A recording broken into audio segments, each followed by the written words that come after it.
and we'll give everybody just a couple minutes to trickle in before we get started. Perfect. I'm excited. This is the other downside of Zoom. In the old days, we would have gotten to meet everybody. It's cool because you can extend your reach, but you can't chat with everyone. Yeah, I know. It's a bummer. And we could host you and have dinner and talk more, and COVID sucks. COVID does suck. It's taken a lot of medicine is still fun, but I feel so bad for the residents, man. I mean, this is all they've ever known. Yeah. Yeah. Especially, our PGY2s it's been so COVID heavy. Yeah. Because Mohit, you're a chief now, right? Yeah. Both John and I are chiefs. Oh, you guys are both chiefs. Okay. Yeah. And I've watched the chief program is immediately after you finish, or do you guys take like a gap year? Okay. Yeah, it's right. It's right after. Yeah. That's what it was like when my residency. BI is strange. They make everybody, it's probably a good experience, but they make everybody work a year. Yeah. Oh, I have nothing to disclose. It always feels like a small disappointment. Drug companies are not like, hey guys, let's fund this historian. All right. I'm sure a few more folks are going to be getting in here in a moment. We're going to go and get started. All right, let's do this. Good morning, everybody. Welcome back to Grand Rounds for the Department of Medicine here at Washington University. I'm John Hickman, one of the chief residents. It's my pleasure, as always, to welcome you to Grand Rounds. On behalf of our chair, Dr. Frazier, Dr. Costco Spencer, and myself, we are really glad you're here. I don't know about you. We were just talking earlier about how we're just kind of nerds in medicine in general. And I just love medical history. I just think it's fascinating stuff. So in that vein, we're starting a new Grand Rounds series where every academic year, we're going to have at least one talk dedicated to the humanities, arts, and the history of medicine. And I couldn't think of a better speaker to kick things off in that series than the one we have today. As always, we're going to have an opportunity for questions at the end, so please send anything that comes through the Q&A or chat function. I'll help moderate with our speaker later in the talk as we go. And here to learn more about our speaker, we have Huntington, West Virginia's own, and our new VA chief at the John Cochrane, Dr. Mohit Harsh. Mohit. Thank you, John. Yeah, I'm so excited to hear this talk today and learn from Dr. Adam Rodman. So Dr. Rodman, though it is virtual, is coming to us from Boston and at Beth Israel Deaconess Medical Center, where he is a general internist, hospitalist, medical educator, and also leader of the iMed initiative, which is focused on the innovations of media and digital education and how we can put that in the forefront of our medical education in the 21st century. Along with all these hats that he carries, the other thing that he is really passionate about and really enjoys doing is creating podcasts and telling stories, specifically within medical history and philosophy. He hosts a podcast called Bedside Rounds, which is sponsored by the ACP. You can get CME by listening to it. I am an avid listener of the podcast, so I can tell you first and foremost that it is an amazing, amazing podcast to learn about the background of why we do the things we do and maybe hear some disruptive ideas like the ones we're going to hear today. So super excited for Adam to join us today and talking to us about the NOTE and the problem-based assessment and why we do the things we do. Adam, please take it away. Mo, that was an amazing introduction. Thank you so much. And thank you, John. I'm so excited to be here. I have to share everything because I'm going to play some audio for you guys. So share sound and optimize for video clip. Okay. That means you guys get to see how many tabs I have open. So let's hope this isn't too embarrassing. Mohit and John, everything is showing just fine? It looks great. Okay. So I want to give you guys some context about how this Grand Rounds came to be. For the last 2 years, I've been obsessed is, well, no, it's the accurate word, but I've been working on a larger research project on what it means to make a diagnosis and how that's changed over the 20th century. And as I dug into the literature, reading way too much about the birth of the problem-oriented medical record, there's actually a really interesting inflection point in the, let's say, 1960s and 1970s, largely focused around the stories and the arguments of two men, of Larry Weed and Alvin Feinstein. Some of the people here may have known, they're, let's say, 2 to 3 generations of physicians behind us. So some of the people attending this may have interacted with 2 of them. And that's one of the exciting things about giving this talk is hearing people who knew them. But there's this really exciting inflection point that I think most people are not aware of. So that is why I made this grand rounds as part of this larger research project I'm doing. So with that, I'm going to go. So the purpose of this talk is to explore why we document the way we do and to look at some of the historical trends and then to really think critically about what that means and what we can do differently, which is why I do what I do in the first place. So I'm going to start by reading a quote. This is from Bernard Shaw. It is from 1918. So Bernard Shaw is talking about like clerks in a bank and everything that they're doing and the counting machines they're doing. And he writes, in the clinics and hospitals of the near future, we may quite reasonably expect that the doctors will delegate all the preliminary work of diagnosis to machine operators. These are computers, right? This is actually a person who's doing the calculation, not an actual machine. As they now leave the taking of a temperature to a nurse, and with much more confidence in the accuracy of the report than they could place in the guesses of a member of the Royal College of Physicians. The observation of the symptoms is extremely fallible, depending not only on the personal condition of the doctor, who has possibly been dragged to the case by his night bell after an exhausting day. I think everyone here can sympathize with this, but upon the replies of the patient to questions which are not always properly understood, and for lack of the necessary verbal skill could not be properly answered if they were understood. From such sources of error, machinery is free. Everyone, just keep in mind that this quote is from 1918. And with that, I'm going to start. So I want to imagine that an alien, an observer who has never seen the American medical system, or let's just say the modern medical system, comes and visits us as we're working on the wards. Presumably they have an alien healthcare system that works far different than us. And they see what we spend our time doing during the day. And the question is, from an anthropological perspective, what does it look like we value? And I assume that most everyone who's in this grand rounds takes care of patients. So I'm preaching to the choir. You guys know what we spend our time on. But to put some data on here, this is from Lena Mamakina's group. She is at Columbia in New York City. Did this wonderful anthropological time use study in the, I think the study was actually done in the early 2010, though it was published in 2016. And you can see we spend half of our time, 50.6% time sitting on the computer. We spend 9.4% of our time with the patient. And I believe that's less time than we spend walking from room to room or waiting from the elevator. So no question that most of our time is spent interacting with a computer. Abraham Verghese, this is, again, if you look at the date of these papers, this is from 2008. This is from 14 years ago. He described very famously the eye patient. The eye patient,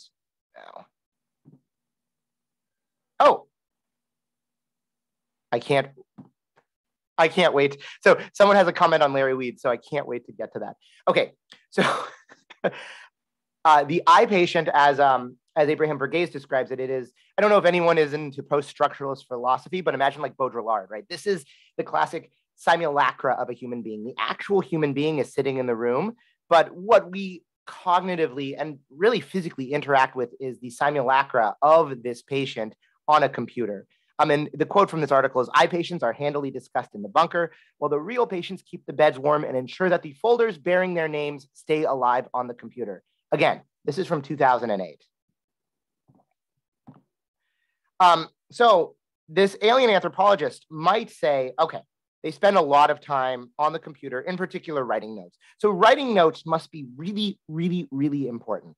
Now, this is what I think is very interesting. This is actually from an earlier study from Lena Mamakina's group, where if writing notes were important, you would think that we would sit down and we would spend our time doing that without getting interrupted.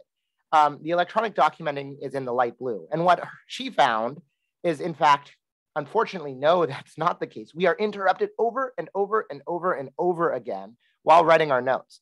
If it's important, we're not sitting down and doing it in one stretch. We're being pulled in a million different directions. One of the, you can see, I love Lena Mamakina. One of the arguments has been like, well, maybe we are using the computer for a lot of, say, decision support tools. Maybe we're using it to read references. Maybe our computer use is actually enriching the way that we think about our patients. Unfortunately, that does not appear to be true. The vast majority of what we're doing is literally just documenting. And if you look at our reference lookup, it's a tiny, tiny fraction of what we spend our time looking up medications, very small amount of time of what we're actually doing. Most of it is documenting or reading other people's notes. And this is a study that I think is very, very interesting. This is from Dr. Bates. He's at Brigham. His group did a lot of work over the last 30 years in implementation of EMR. And this is from a letter that this is just a few years ago. They have now helped roll out, this is from Epic data, Epic and a number of other countries. And there's this tendency to blame the electronic medical record, but these are other Epic-based systems. These are ambulatory notes, these are outpatient notes. But you can see in other advanced countries, I mean, we're talking here like Australia, the Netherlands, United Arab Emirates, Singapore, these are countries with similar health systems to us. Their notes are a quarter as short, like dramatically shorter. Some of them are a tenth of as long as US notes. Okay, so I want us to think, I mean, if this were an actual talk, this is when I would engage the audience, but what do we write notes for anyway? I'll just lead through it. So first and foremost, we write notes as a record for ourselves, for us to remember what we did and what the justification for what we did was. We do it to communicate with other providers, especially consultants, but primary care physicians as well. When I write a note in my clinic, I'm not only trying to get my own thoughts on paper, I want, like if I send them to a subspecialist, I want them to know what I was thinking, what I thought was going on. In the United States, I think we talk a lot about risk management, AKA defensive medicine. Some of our documentation, probably this is something we go overboard on, but some of our documentation is to potentially justify or protect us not only from what our consultants might think, but from a lawsuit, right? America is a very litigious country. Value-based care. So a certain percentage of our documentation and our stock phrases come from CMS requirements to document value. Billing, we bill, and we'll get into this, we bill off of our notes. So there is certain language that we have to use to justify the bills that we're sending to insurance companies. Increasingly to communicate with patients, right? Open notes has been a thing for 20 years. The 21st Century Cares Act now demands that all notes be readable by our patients. And I know a number of my patients, I'm both an outpatient and inpatient provider. I know both my outpatients and inpatients read my notes because sometimes they ask me about them. And what I'm most interested in is the final bit and the organizing our thoughts, right? I think the most important thing that we document is to sit down and think about what we're doing, especially with those difficult cases. And this is going to be something that I'm going to come back to again later, but how we document and the structure of our documentation really does influence how we think about patients. So now we're going to take a step back and talk about how notes have evolved over history. Because, I mean, we might think of note writing as a modern problem, but doctors have been writing notes since writing existed. This is probably an example of in the historical record, meaning written down, this is the first example of medical documentation. This is the Edwin Smith Papyrus. And this is a surgical treatise. It's actually organized from head to toe. We only have the first half of it, so I think it goes from head to waist. But these are notes that were written to teach others how to think about real patients. And this was in the ancient world and really through the early modern world, really the main purpose of medical documentation was for teaching. So this is from a very famous medical treatise, Epidemics 2. It's from the Hippocratic Corpus. People say it's by Hippocrates. It's almost certainly not by Hippocrates. And this is from a case, I mean, I'll just read a part of this. The woman affected with quinsy who lodged in the house of Aristion. I love that, like, we're reading this 2,500 years later and we knew where she lived. And she presents with what appears to be quinsy, right? Like a peritonsillar abscess. And eventually, unfortunately, she dies of the quinsy on the 5th day and describes her symptoms and the hospital course. This was used into the early modern period to teach as an example of what a patient with quinsy would look like. And there's very important, this might not be as familiar to you if you're not familiar with ancient medicine, but this is very important. He talks about like how the extremities are cold, about how the alvein and urinary discharges were suppressed. Alvein refers to stool. This is giving like a humoral explanation for what was going on with this woman. And this is largely what ancient documentation looks like, or I should say not ancient, pre-19th century. This is an example from the 18th century. This is from Morgagni's De Sedibus, which is one of the most famous medical textbooks of all time. So Morgagni actually was a practicing physician and then became an anatomist. And when his patients came to him and then later died, he would dissect their body and describe what he saw. So this is from his own notes, and this is letter 22. So he describes an HPI, right? If you read the first part, this is like a 50-year-old man having suffered great fatigues in journeying. I don't know what that means, but it's like a remarkably evocative phrase. And he comes down with fluid, with dropsy, fluid everywhere, and then fluid in his lungs. Finally, blood bursts from his lungs and he suffocates. And then Morgagni dissects the man and describes exactly what he sees in the lungs. Now, what's really interesting here is he still has the same fundamental purpose of his documentation as Hippocrates, as a Hippocratic doctor in Epidemics 2. But you can see how his interest, like his cognitive thinking, is shaping what he's documenting. So this is a period when this is like the birth of pathological anatomy, right? This idea no longer focusing on the humors as causing diseases, but disease living in certain organs. So you can see if you read De Sedibus, the HPI is like 3 or 4 lines, and then he spends 3 pages describing exactly what he saw when he documented the person. So again, the note is showing what he values and what he thinks. The purpose is didactic for him and for his learners, people who might read this book. Now, originally, these letters were not collated in the book. This was actually published near the end of his life, but he would have used this to teach people who followed him around on the medical wards.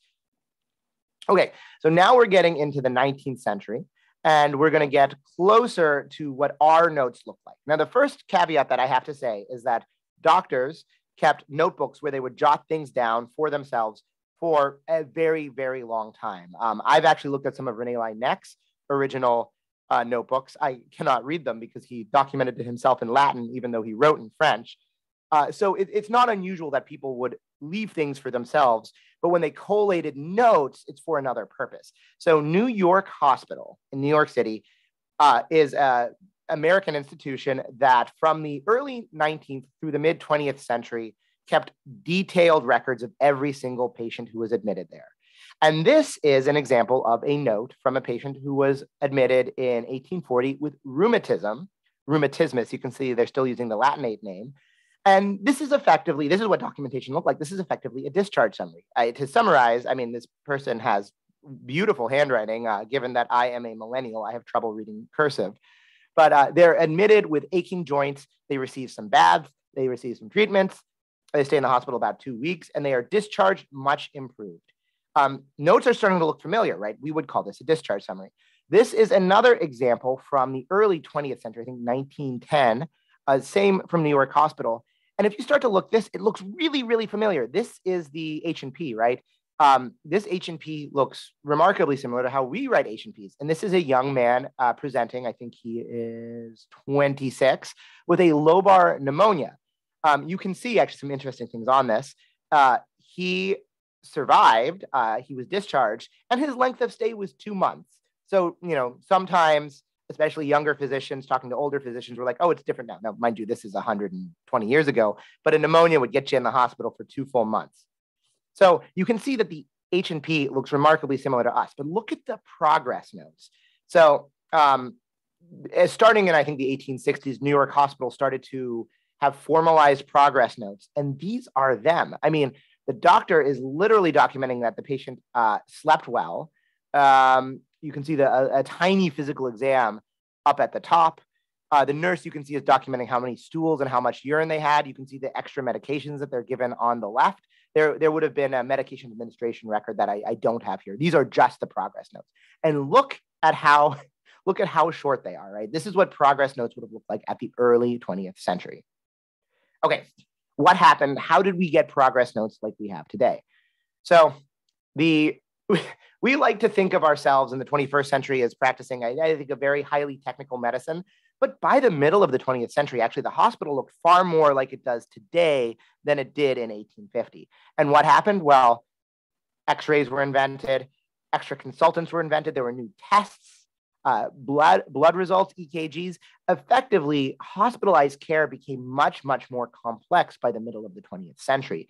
And medical charts started to expand dramatically in size. So I'm going to take an aside here, but it's an important aside. I want to talk about the concept of path dependence. When I gave this talk at my own institution, I asked if people were familiar with path dependence, and most people aren't, so I want to give a description. So path dependence is classically an economics term. The classical explanation is like, why are cities, I live in Boston. Actually, you guys live in St. Louis. Why is St. Louis where it is? Well, it's on a river. And Boston, why is Boston where it is? Well, it's on a harbor. It's on the Atlantic Ocean. And the reason that cities are located near great waterways, and none of this is controversial, is because those were where trade routes, how people moved when these were founded. And even though Boston Harbor, I mean, we bring freight in through there, but it's no longer the primary way of moving goods and services, but the city is already located here. So cities grow in that area.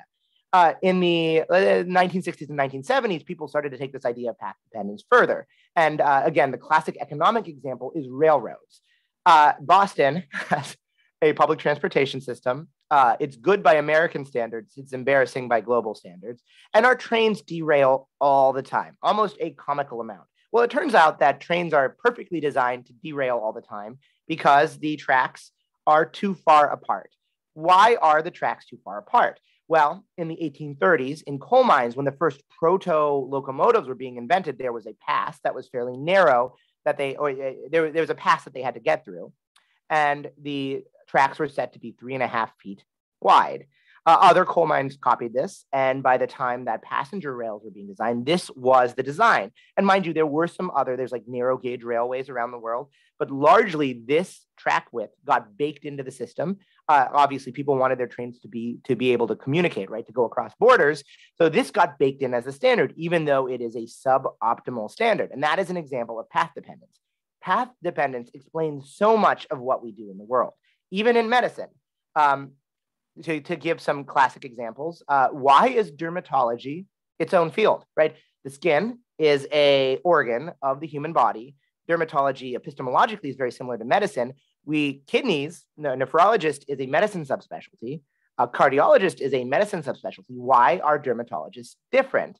Well, you might make a rationalist argument that, oh, well, it's more of I can't even make a rationalist argument. There's not really a good rational argument for why.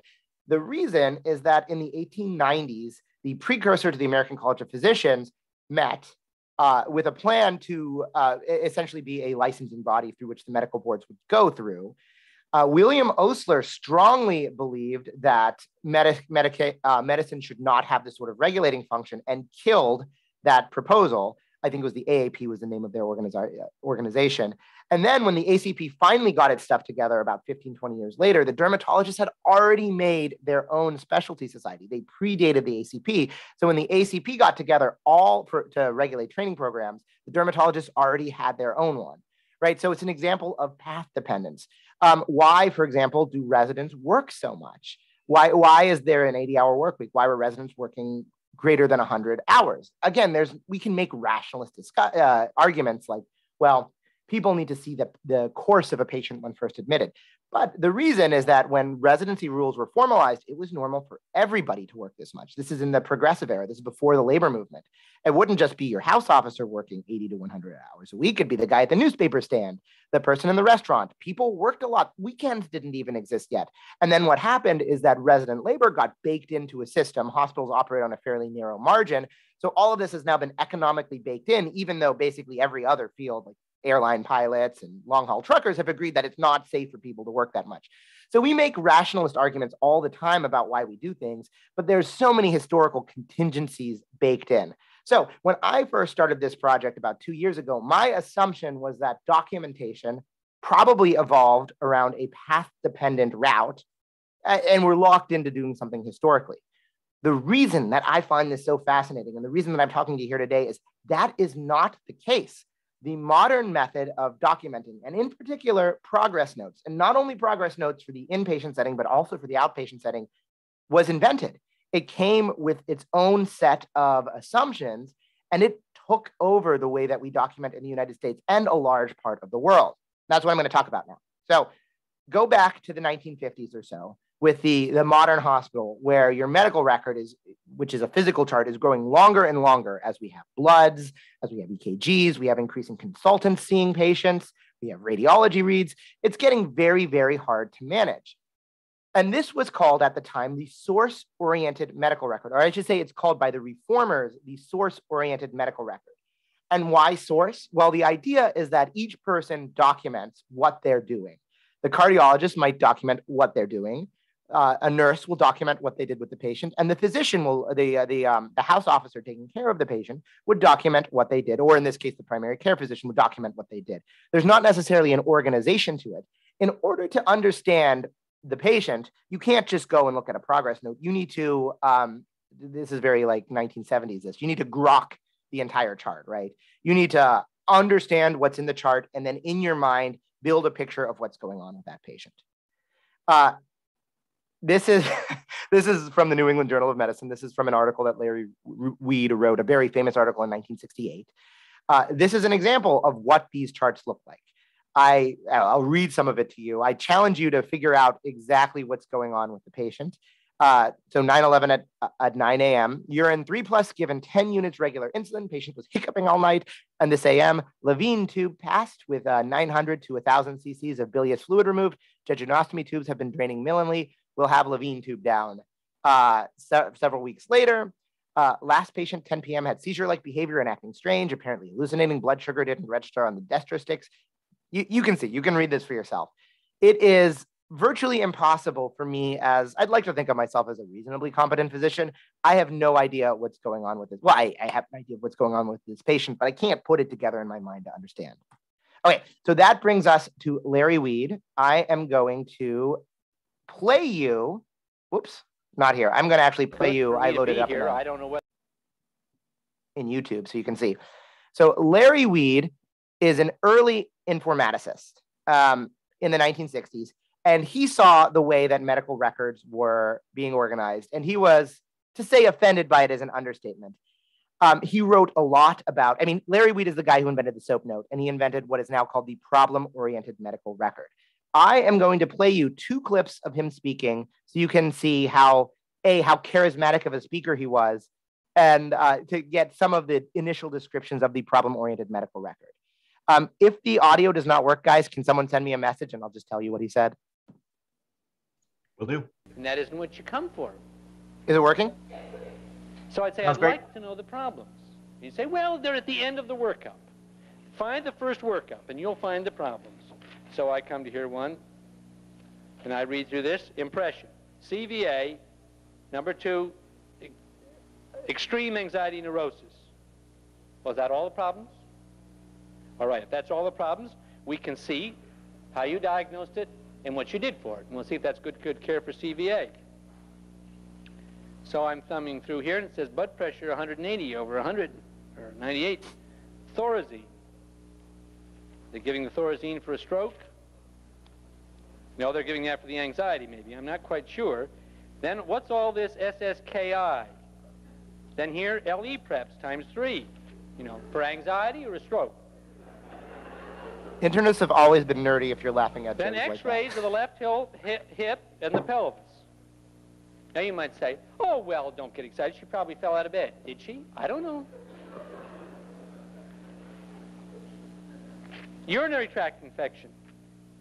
Then, honest to God, now they're X-raying the left shoulder and the left hand. Next one, impression. Same patient. Chronic obstructive lung disease, personality disorder.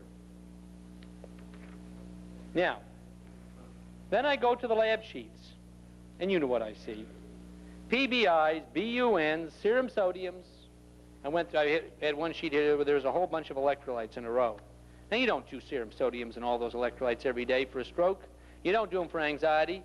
There must be another Okay, problem. you guys get the picture, though. I think it's funny that he's like, oh, you don't do serum sodiums every day for a stroke. This actually is from 1971. Larry Weed would be shocked about what we do in 2022 with so-called daily labs. This is a real chart. This is actually at Emory, and Larry Weed would go lecture, and he would do this on the wards as well, and he would just grab a real patient's chart and start flipping through it and talk about how incomprehensible it was. The next clip that I'm going to play is him making his fundamental argument, which is, even though I'm going to be somewhat critical of him, something that I fundamentally agree with.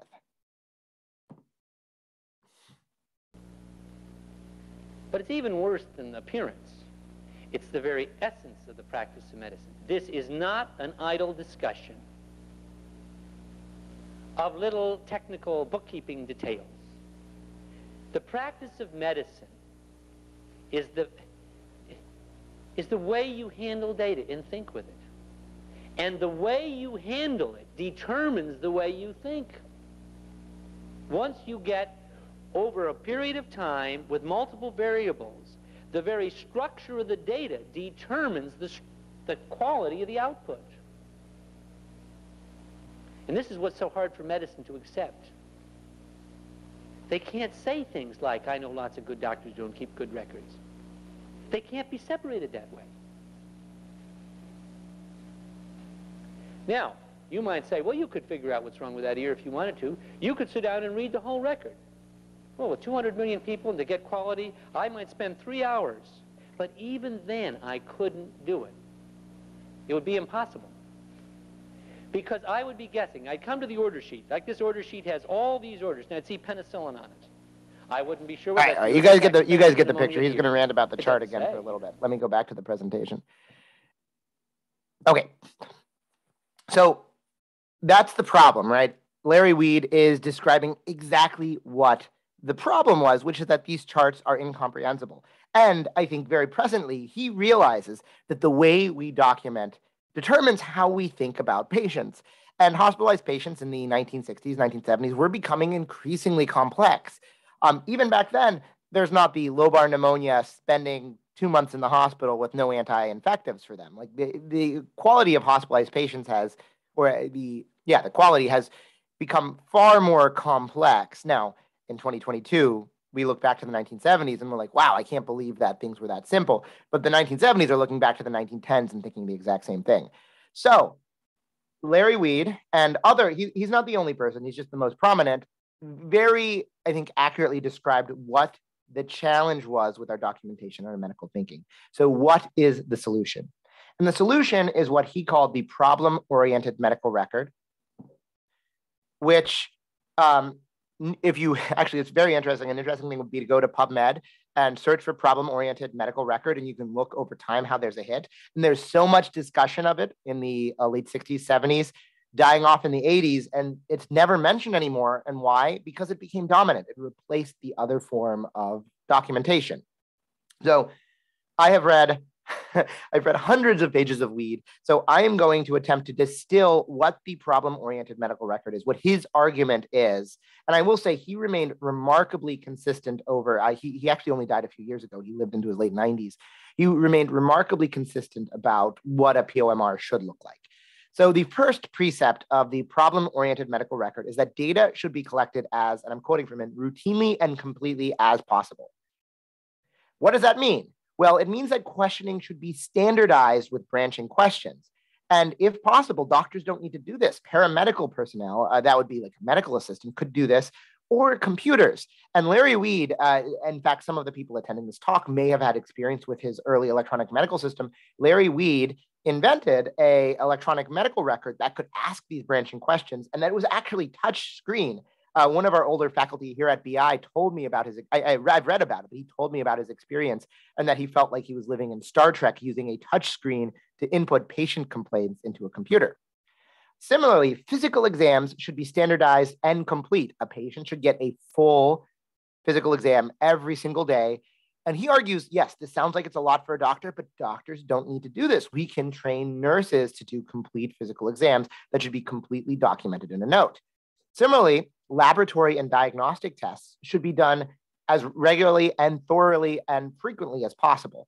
More data points are better. The goal of the patient encounter is to build a large analyzable database, not only of that single patient, but to build a large database of all patients. And this data needs to be organized in what he argued was a scientific fashion. None of this is going to be controversial. He invented the SOAP note, the subjective, objective, assessment, and plan. I shouldn't say he invented it, but he came up with a name and then popularized it. And that we should organize all of this data that we collect each day in the progress note.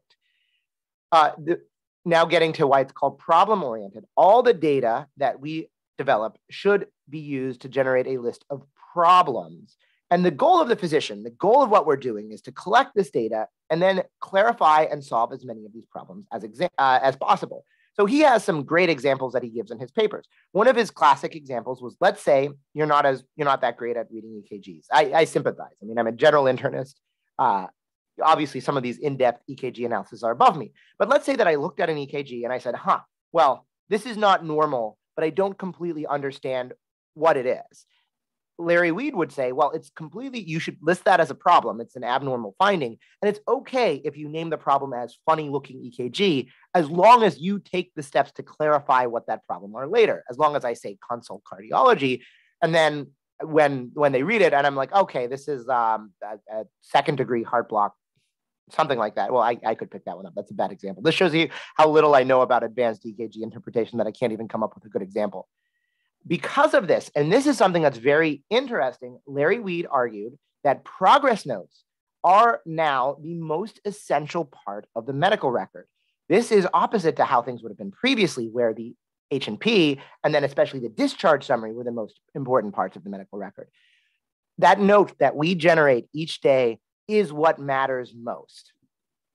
The problems should be consistent, meaning consistent between patients. They should be accurate. That's not controversial. And they should be complete, meaning that we should list every single thing wrong with the patient as a problem. Narrative data needs to be standardized and coded as accurately as possible. And again, Larry Weed put his money where his mouth is. It should be entered directly into a computer. He actually generated an electronic medical record, one of the first, not the first, but one of the first that could be used via branching logic, right? So you say heart failure and we'll ask, is this right-sided heart failure? Is this left-sided heart failure? And you would go through that for every single problem. And Larry Weed these are actually pictures from the BI from the early 90s. Larry Weed was enormously successful in changing the way that we document and also in the early informatics and the early electronic medical records. And by the 1970s and especially the 1980s, medical records, electronic medical records had spread to many large medical institutions. This is an example of what is now called CCC at Beth Israel. These are pictures from the early 90s, maybe mid 90s. We know the people in them. I think we dated it to 93 or 94 based on what everything looks like of at Beth Israel's electronic medical record. Believe it or not, so you can see it on the left screen. That's called CCC, Center for Clinical Computing, is what we call it now. We still use it, right? Our current electronic medical record is based off that DOS program and uses it as a backup. And here's another example of what inputting into CCC looked like. That's Bill Taylor, a very young Bill Taylor, if anyone knows him, on the left. And I don't need to tell this because everyone lived through this. Electronic medical records by the early 2000s were actually, there's a meta-analysis looking at large institutions of which BI was one of them. People really liked them, right? There was evidence that it improved, and this should sound like the opposite of what we're saying now, but there's evidence that it improved efficiency, that it provided better patient care, and that doctors overall really liked using electronic medical records. So based on this, the Institute of Medicine recommended, or they called electronic medical records an essential technology for healthcare. And I don't need to tell you what happened next because of multiple regulatory steps. It's now required to have electronic medical records, and they spread throughout the country. Okay, I skirted over all this because I want to go back to, I think, one of my fundamental arguments. How we document is how we think. Most people around the country were very excited about the problem-oriented medical record. It was, you can read all these articles about all of the different institutions talking about their success in instituting it and how much people liked it. There is one person, again, there's multiple people, there's one very prominent person who pushed back against the problem-oriented medical record, and that is Alvin Feinstein. Again, there's some people here who probably knew him. He is I think arguably the inventor of modern clinical epidemiology. So I am going to talk about some of his objections to the problem-oriented medical record, and then some of my own interpretations and objections to that. And Alvin Feinstein was very much focused on this, that how we document is how we think. So problem number one about the problem-oriented medical record is that patients are not collections of problems. Patients are human beings, and diagnoses or listing every single thing as a problem can really cloud how we think. So a classic example that I see in my own residents is my residents will often document a non-anion gap metabolic acidosis as a problem with a workup underneath it and say a patient who has renal failure. Now, there are going to be times when non-anion gap metabolic acidosis is a problem that needs workup, but usually it is a manifestation of the renal failure. You can imagine this also in a leukocytosis in, say, somebody who has a pneumonia. A leukocytosis is not really a problem in and of itself. It's a manifestation of that person's pneumonia. And this list goes on and on, right?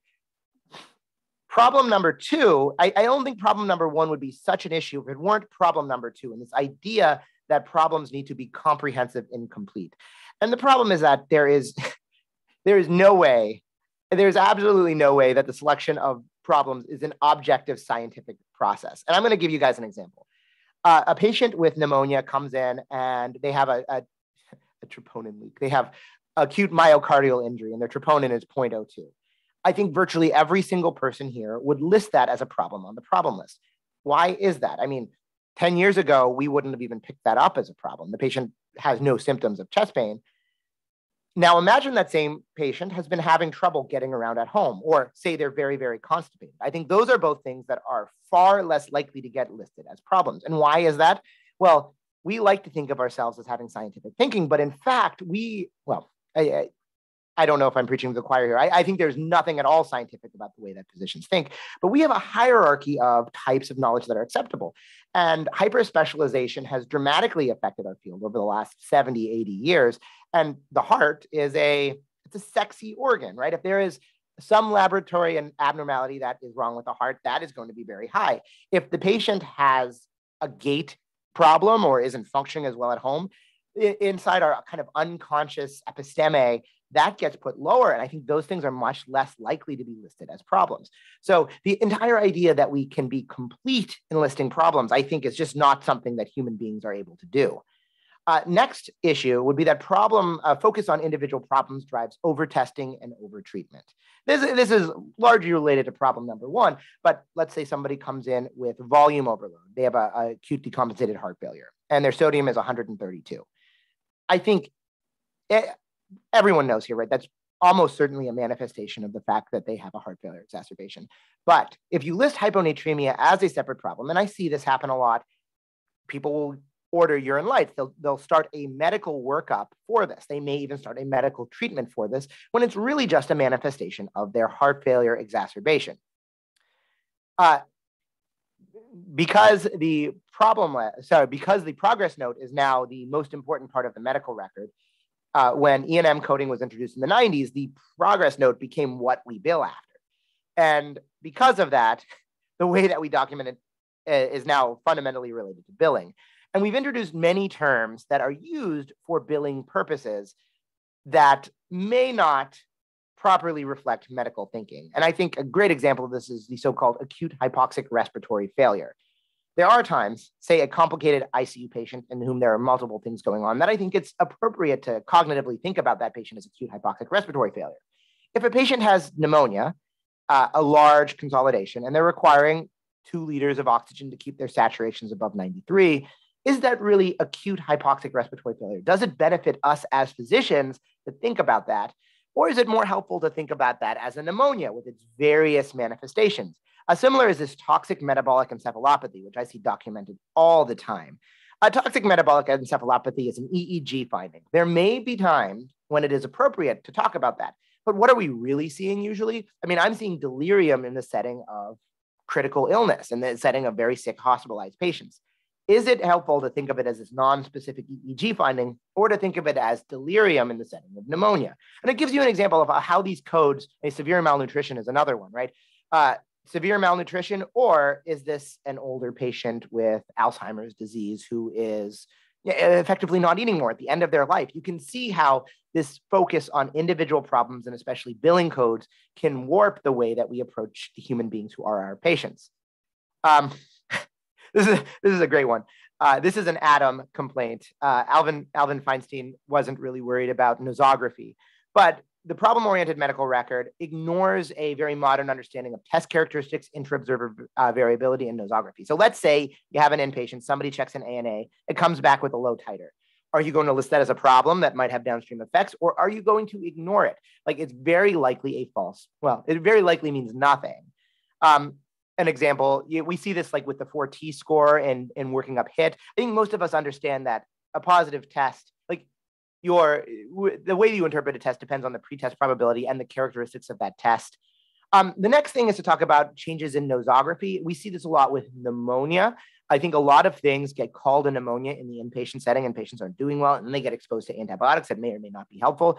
And that's because there's not a standard, believe it or not, there's not a standard definition of what pneumonia, especially hospital-acquired pneumonia, is. And really, it comes down to like a risk-benefit analysis of exposing this patient to antibiotics or not. Having to name that as a problem, we name a lot of pneumonias in the inpatient setting that almost certainly are not pneumonias, but it clearly drives over treatment. And I don't know that that's something that's helpful. Okay, so now this is back to Feinstein. When the progress note is the most important thing that we have, the focus is on record keeping, not patient care.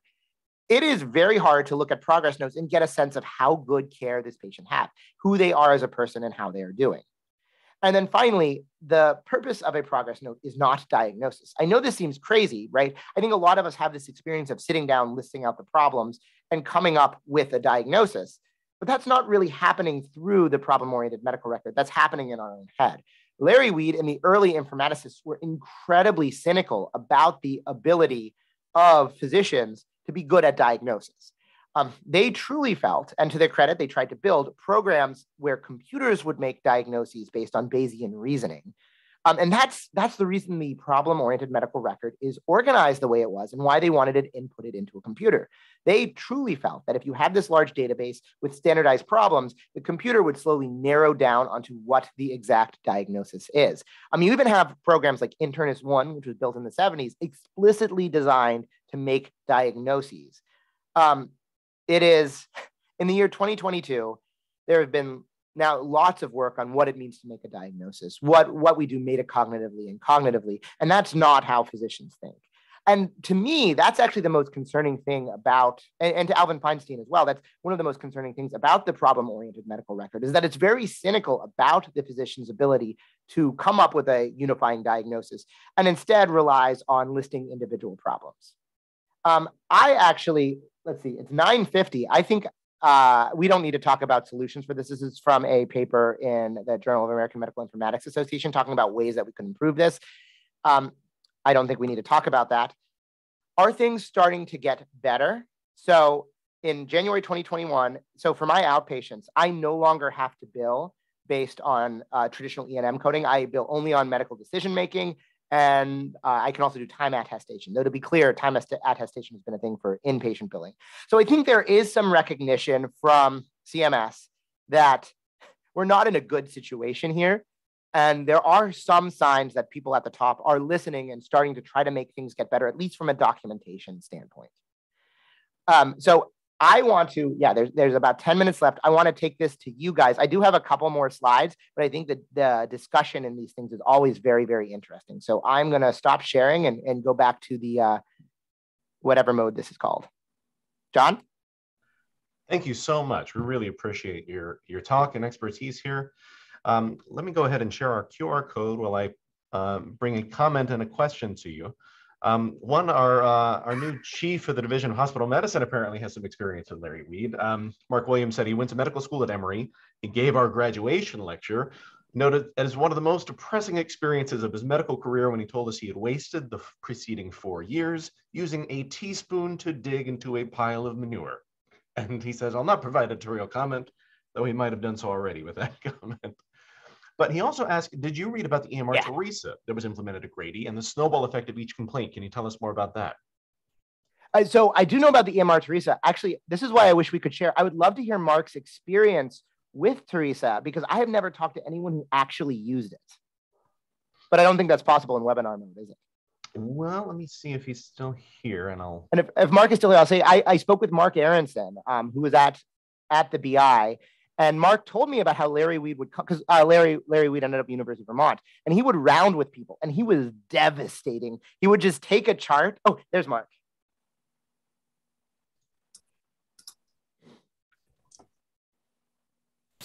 Hey, Dr. Williams, can you hear us? Can you hear me okay? Yeah. I can hear you perfectly. Okay, good. So It did not exist as I went through medical school, but I would say the religion was well inculcated in the culture of some of the attendings. And one of the attendings I had, it almost derailed my medical career because she initially on internal medicine gave me a C because I had not appropriately written a problem-oriented note, which meant you wrote a separate SOAP note for every single problem a patient had. Oh. But my residents and the director of the clerkship kind of saved me. But I had to work with her for 2 weeks separately to prove that I could do this. That was my penance. But then I went off and got my training at Mass General, which was very different, I'll just say that.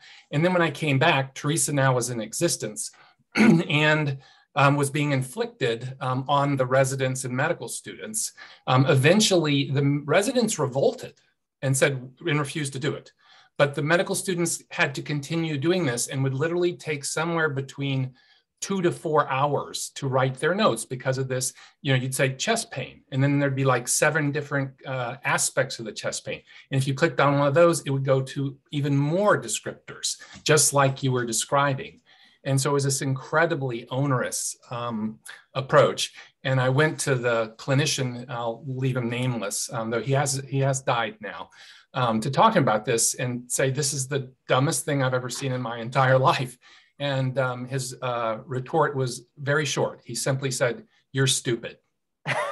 Yeah. Oh, so Dr. Williams, so one of the very interesting, so Alvin Feinstein actually has an article railing against Teresa. So he doesn't name what institution was doing it, but there was quality audits based on how many problems you resolved. Yeah. And you would get a score based on, now obviously this was not a long-term thing, but some of the absurdity, I editorialize a lot, but like some of the thinking of these early informaticists is just not at all based in reality or based on clinical, like what actually happens in a hospital. Good to see that Dominique Costco was wise and also resisted. Another one in Grady. Let me pose another question to you here from the chat. One of our residents asked, when did the query specialists start playing a role in documentation? For example, delirium is not acceptable, but toxic metabolic encephalopathy is, according to them, hence why we document it as such. Do you know when that came into play in the medical record and why that billing is taken over? 1997, when E&M when the progress note became the basis for submitting our bills, and E&M coding, evaluation and management codes became important. Gotcha. And it's been cat and mouse, right? So we see this at our own institution. The billing people will find a code that bills more and push us all to use it. CMS will change, they'll change the amount that you can bill for it, and the game continues. There is no way around that in our current medical system. I think you just need to cognitively be aware of that. And one of the things that concerns me is my residents will be like, oh yeah, this person has a toxic metabolic encephalopathy. I'm like, did you do any E? Like, that's not, what does that mean? And I just want people, like, it's fine that you document in that note. Your E&M specialist will bug you until you do it. You just need to cognitively be aware that that's not how you should think about human beings, unless you're like reading an EEG. Yeah. David Alpers has come in here. My experience in gastroenterology, much of the helpful diagnostic information comes from the history. Yeah. This is based on experience and time spent with a patient and is not well captured by the EMR, even if obtained. He notes that the EMR has exacerbated this problem as it is not easily captured as quote unquote data. How can we get back to teaching history taking, which will be necessity get beyond the chief complaint and have us learn more about the patient, about him or herself? How can we get there? Yeah, Dr. Alpers I think this is the problem that I see with the problem-oriented medical record. This was a problem that Feinstein saw with the problem-oriented medical record, because fundamentally, it's a data collection exercise. It doesn't get to the things that I think are really important. So one of the examples that I always get is, let's say you have 2 expert physicians and they take an HPI. From the informaticist perspective, there is a proper way to take an HPI. Like an HPI done well, AKA done by a computer, will look the same from 2, 3, 100 different physicians. The modern psychological studies about how physicians think, and it's very nice because the traditional view as well, is that our questioning not only reflects the patient's experience, but also our cognitive processes. So I think every expert physician knows you're going to ask questions differently depending on what you're thinking about as you talk to that patient, right? It's the hypothetical deductive process. That is not something that can easily be generated into data. That is something that reflects human cognition and human experience and your relationship with the patient. It cannot be generated easily into data. Now, there are people, I've spoken with people as part of this research who are working on so-called natural language processing with a hope, like that is their hope, that they will be able to capture this thought process. One of the, as anyone who studies like the history of knowledge generation knows, technologists always, they always have lots of promise and threat about what changes. And then the reality is always dramatically different from that. So I have no idea what's going to happen.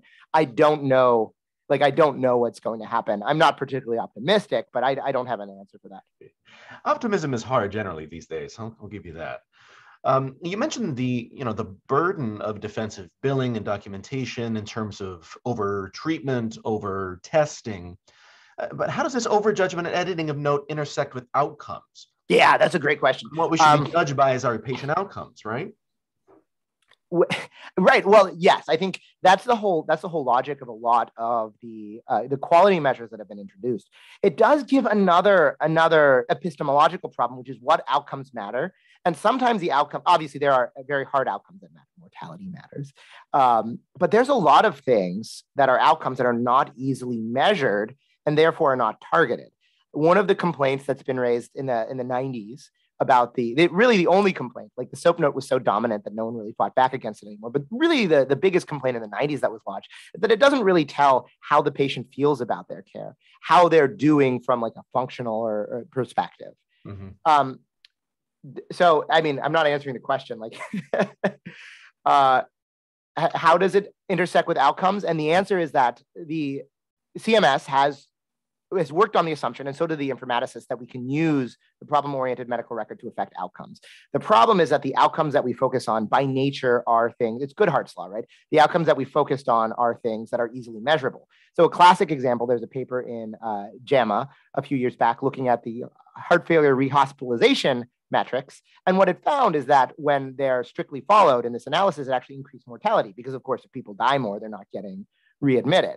So I agree that outcomes, like at the end of the day, we should all be judged by how we do. I think it's a lot more difficult to do than a lot of the early informaticists thought, and it can sometimes have unfortunate consequences. Yeah. Thinking back to the CARES Act, right? Do you think patients being able to view their notes makes documentation even more onerous? Or do you think we will switch back to a more holistic approach to the documentation? Ooh, so that's great. I'm actually optimistic about the 21st Century CARES Act.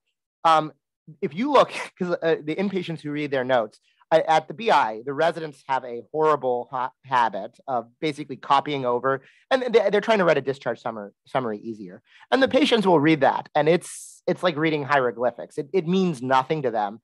As opposed to if you write an actual like assessment plan note. So let's say you just write a block. This is what I do. You can tell from the way I talk. I verbally vomit all my thoughts, write what I think is going on, and then have a bullet pointed assessment and plan. It may, again, maybe this is, I don't know what's going to happen. I would like to think that patients will like a more sort of traditional documentation form more. Things are so ingrained though, I don't know if it's going to make a difference. Yeah. I mean, we have so much data and there's so much bioinformatic information in there. The medical record is swollen to such a point. And, you commented on how if you with any big data and processing, you put crap in, you get crap out, right?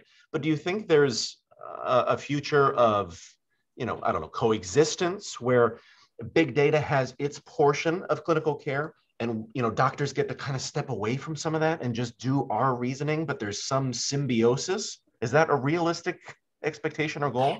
That is the hope of people working. I don't know, but that is the hope of people working in this now. If you look at what people are saying now, it's all about natural language processing, trying to collect actual clinical data in a way that's meaningful to computers, with the hope of having that symbiosis. There are still people out there who think that they can replace doctors with computers, which maybe they can. I remain skeptical because, as you saw from the initial, you saw that. That's why I put that Bernard Shaw quote from 1918. Yeah. Literally, for over a century, people have thought, oh, it's just coming down the pike that machines are going to replace doctors. And it hasn't happened yet. So I remain, as a historian, I remain skeptical. But yeah, I think the focus has largely changed because of the failures of the early informaticists. they re-envisioned doctors as essentially data enterers, right? Our job was to standardize data from a human being so that a computer could read it. And I think that has failed. And the next generation of informaticists, I think is, well, I know, because I've spoken with a number of them, have a very different view of what the future looks like. Awesome. There's another comment or two here. I guess, how does Dr. Rodman provide feedback to trainees on note bloat? What advice do you have? Oh, man. So okay, Dr. Harsh is 100% right here. And this is something that as an attending, I need to do a better job of, right? Onwards, I am focused on talking about cognition and metacognition. I'm focused on talking about diagnosis. I spend a lot of time talking about appraising evidence. I don't spend a lot of time talking about documentation. I think a lot of us have become especially if there's residents here, and my own residents have become very cynical about documentation. It's just something they need to do. I don't think they truly believe that it's important. Now, I'm not that side of cynic. I actually think sometimes some of my best thoughts have come when I sit down in a quiet room and I start to write. And I start to organize my thoughts on paper. And I think that as an attending, I need to do a better job talking with my residents about documentation and the importance of documentation, because I think all of us have become cynical for understandable reasons, but cynicism isn't going to get us anywhere. It's not going to make anything better. Okay. Well, I think we're about out of time. I will just say, thank you for helping us grok this a little bit more.